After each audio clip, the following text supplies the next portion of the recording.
Alright guys, today we'll be working on this exercise from the Instagram account algebra.everyday.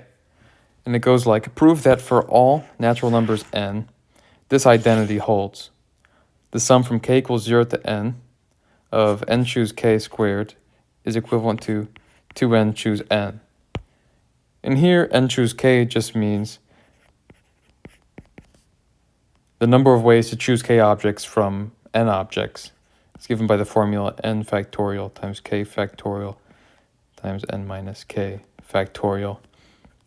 And it's also of interest in this problem, the fact that this is equivalent to n choose n minus k, and that kind of makes sense. If you're choosing k objects, then you're not choosing n minus k objects, which means you're choosing n minus k objects not to include.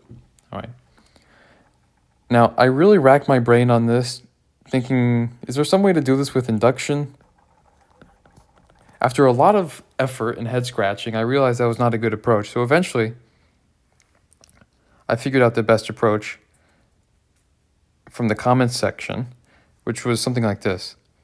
Consider the polynomial 1 plus x to the n, which by the binomial theorem is the sum from k equals 0 to n of n choose k times x to the k. And if we consider the product of this polynomial with itself, we can determine that the coefficient of the x to the n term can be given by the neat formula sum from k equals 0 to n choose k times n choose n minus k, which by above is equivalent to the sum from k equals 0 to n of n choose k squared.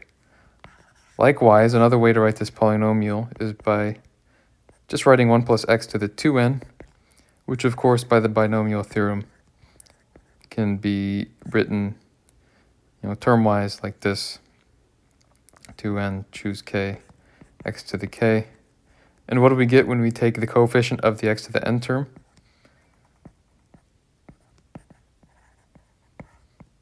We get exactly 2n to the n. So we know this is equivalent to this from above by uniqueness of the coefficients of polynomials, which basically, completes our problem here.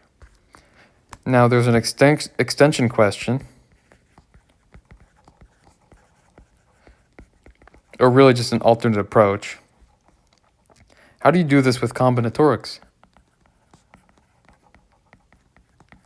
I'll give you a hint. So let's say we start with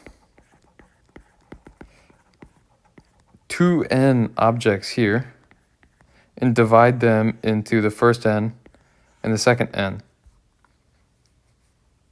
If you choose k from here and n minus k from here, and then add up over the possible k,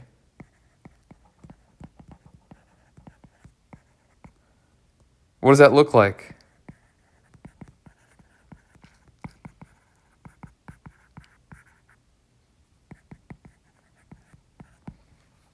So you can think about that if you'd like. Otherwise, thank you very much for watching this video, and thank you to algebra.everyday for the interesting problem.